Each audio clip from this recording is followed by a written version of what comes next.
And here we are, finally complete. The 1942 Sentinel, also known as the ERL LLC, I think it is, Inc. It has 7 tubes, 2 bands. It has been completely refurbished inside and out. And when I say refurbished, well, it's been practically, well, physically rebuilt from the ground up. If you look back at the intro checkout video, you'll see what condition this thing was in back then. It's been a few weeks, I think. It's been a few weeks. We blew this cabinet completely apart. Originally, the top was convertible. It was broken off, and the only thing, and part of the bottom was unglued and coming apart. So I took it apart, took the bars, speaker bars off of it, stripped the base out of it, and cleaned it up and took care of some of the icky shit that was on there, and refitted it together, and then glued it together, and then we refinished all the trim around this top right here, all the way around, because there was parts of this quarter round on the face or the wrapper, and part of it, the rest of it was on the top, and it had it on like 3 sides. A little something in here and there. You can see a little bit of where it was split right there. I didn't quite get that thing there, so shame on me. But that's and we refinished it in my typical style of oil rub bronze metallic. Put a new onyx speaker grill cloth in it, and if you see, it's got insect screen on the face of the speaker mount, so that way you can't accidentally put your finger in there all the way through to the speaker, because this onyx is acoustically transparent, and I mean it is completely transparent, because you have to handle it with kid gloves, because it will come apart on you and you will poke a hole in it. So what we did was, when we got it all back together and sanded down here and there, check out the videos, the playlist on this Sentinel in progress videos, and you'll get everything that was done to this thing. We sanded everything down to raw wood.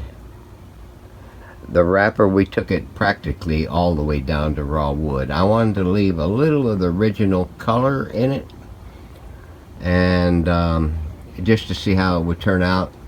That's the reason for all this, the dark grain in it.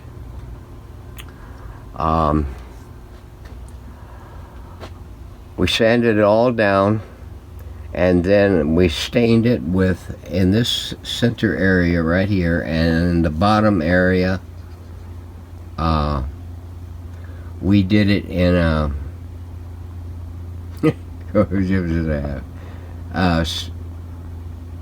a cherry, I think it was cherry. Yeah, the cherry is a little darker than the special walnut. We did this in honey. This band up here in the top, and this band right here just above the feet, we did in honey, and the top in honey also. And then we shot it with a sand coat, a couple of light coatings of clear gloss, so that we wouldn't sand completely through the color. But we took it back down to wood, and when we started hitting color, we stopped, and then we took it with a finer grit, and then no, we didn't do that. Doggone, I'm getting ahead of myself. After the sand coat, we went over it with 2 coats of aqua coat. That's how you get in this mirror finish in here. Is because the aqua coat is supposed to be grain filler. I believe they guitar makers, people who make wooden bass instruments use that aqua coat, and that's how you get that really super smooth finish. Well, I don't go quite that far, but I do take it as far as I can get it within a couple of coats. The rest I do with my poly. So we did that, and it's got about 6 or 7 coats of clear gloss poly on it after going through and doing the aqua coat. Now, after the aqua coat was sanded down back until I started hitting color, I took it out there on the bench and uncorked my little airbrush and washed it up from the bottom and down from the top in some red mahogany. That's the reason why it's looking so red. It's a rich color, let me tell you.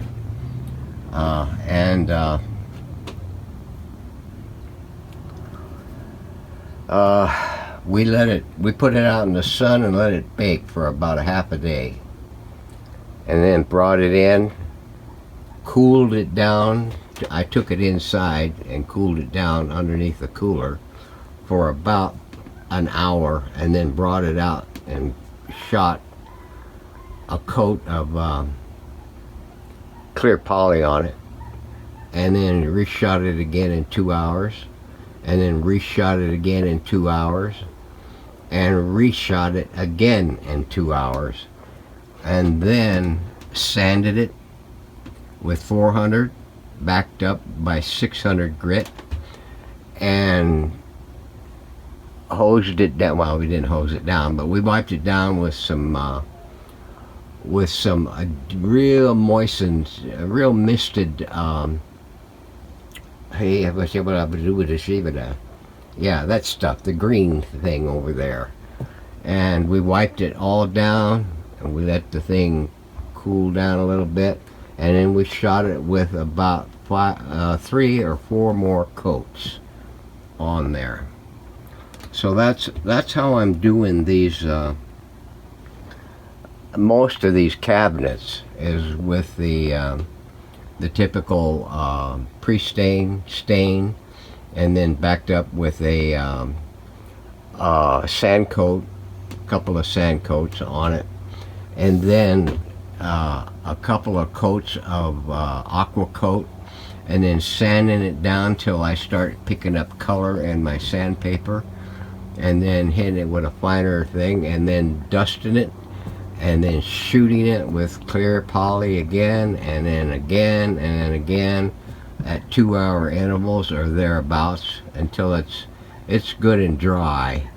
And then I keep it cool. I don't leave it in here in the shed, but for about the first hour after shooting it, then I take it in, let it cool down, and I bring it back out. I keep the I keep the poly inside also, so it stays cool, and then come out and shoot it again, and I do that back and forth, back and forth, back and forth. So that's how I get it So with such a sheen on it. Now we did something on this bezel. It's not perfect. It has a little blemish on it. It's got its little beauty mark on the thing, just like Marilyn Monroe. We refinished the knobs, polished them, and coated them.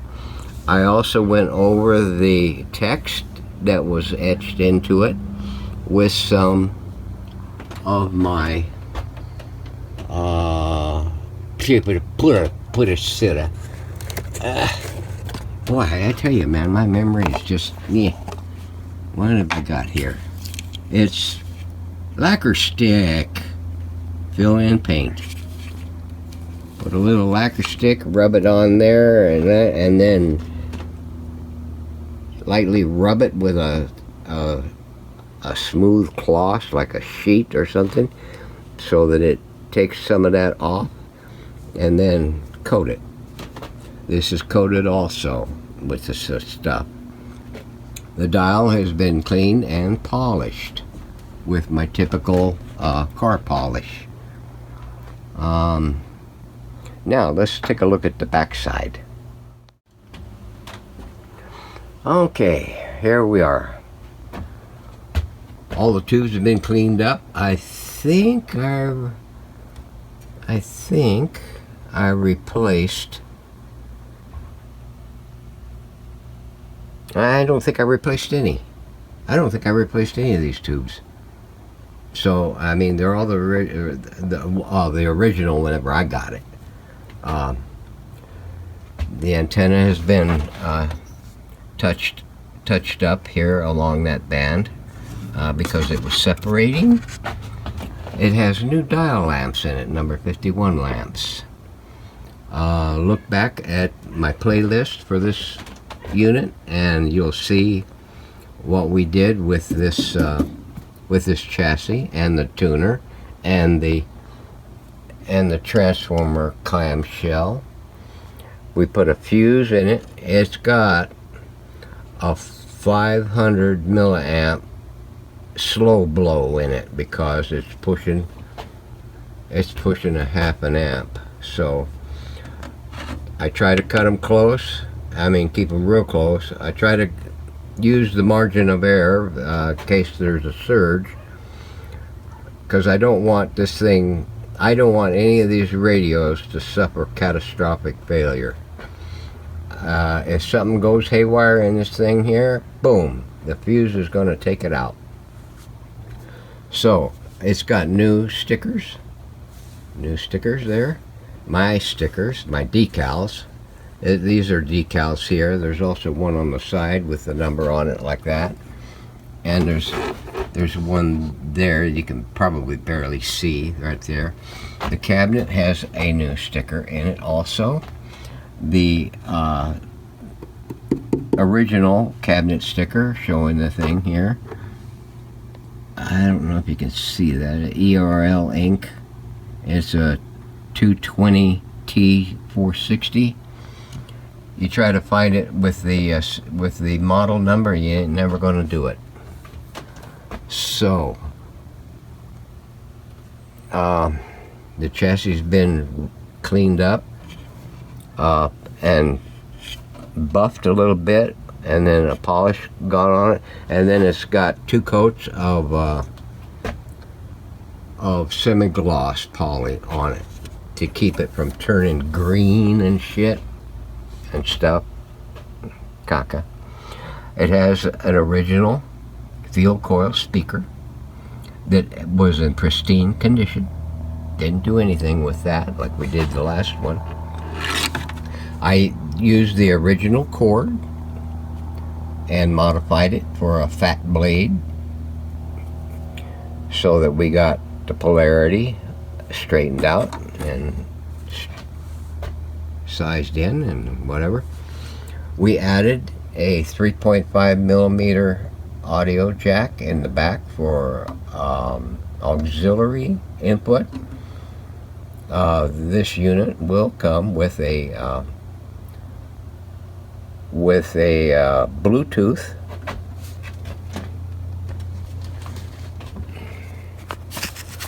one of these wireless 2-in-1s. It'll come with it along with the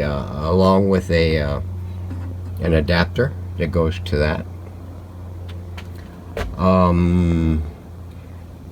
And we'll test this out so that you can see what it's going to do. I'm not going to do it in this video like I normally do. We'll do the operation scans tomorrow, maybe tomorrow morning, because we get a lot more shortwave in the morning than we do in the evenings. So we'll do that when I get back from my walk. Have I covered just about everything? I think so. Yeah, pretty much. So, yeah, check out the videos at the end of the playlist there. And we'll see you on the next video for the operations thing. Thanks for watching this one. Sorry it took so long. Have a great evening. Oh, by the way, today is Tuesday. Don't ask me the date because I'll look at the calendar.